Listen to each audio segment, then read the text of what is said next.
Uh, kinachotakiwa kwa Yanga, jambo la muhimu kabisa, Yanga anatakiwa asifunguke.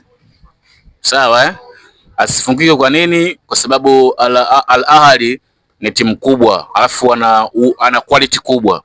Endapo Yanga ataruhusu kufunguka, maana yake atakuwa anamezesha kazi Al Ahly, kwa sababu Al Ahly mwenyewe atakuwa mwisho wa siku anataka mechi ya mwisho ashinde tu. Kwa kipande madogo wa Yanga tunajua kwamba hapa mimi nishafuzu na pointi 10 kwa sababu mpaka sasa hivi Al Ahly na pointi 7. Kwa Yanga ndio kufanya, inabidi azuie. Alafu akishakuwa na pointi 5, maana yake anakuwa anamsubiri, anaenda kwa Farabat kule, anaenda kutafuta sare ambapo atavusha pointi 6. Pointi 6 mechi ya mwisho. Sawa, kwa JS Kabylie itabidi acheze kufura kupona na shida pointi 9, sababu mpinzani wake akishinda nje ndani yake anakuwa na ngapi? Anakuwa na 7, si ndio? Manake akija akisuru na Yanga na kuwa na 8, mechi ya mwisho atameza na Al Ahly.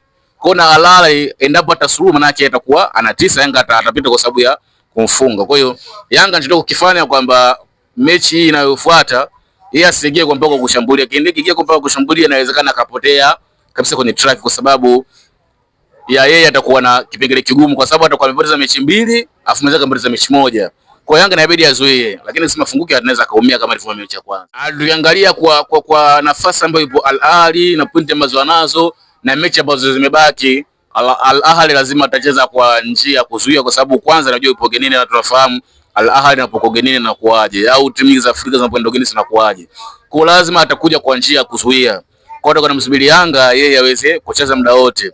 Kwa hiyo kama Yanga atakuwa na mpira muda mwingi, manake Yanga akiwa anashambulia kwa speed, manake mwisho siku Al Ahly watakuwa watumia mfumo wa counter attack ili waweze kumzuia. Kwa hiyo mimi na imani mechi ya pili Yanga atautawala mchezo kwa kiasi kikubwa, kwa sababu ya huyu Al Ahly atataka kuwa nyuma mpira kwa muda mrefu ili aweze kutumia zile counter aweze kumwadhibu Yanga, lakini sasa kama kutokuna ile kupishana kwa sababu ya Al Ahly atataka kupoteza mechi pointi zote 3 moja kwa moja, atakupata hata pointi 1 ili imweze kwenye track zote. Tukumbuke kwamba Al Ahly ndipo atasuluhu na Yanga mechi ijayo, maana atakuwa anafikisha pointi 8.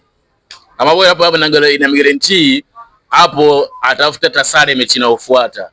Yaani kutoka na Yanga sare, maana yake hapo ana mechi 2 zibaki mkononi, ambazo mechi hizo 2 zinamwamuru, zinampa advantage ya sare. Ikipata sare maana yake anapita.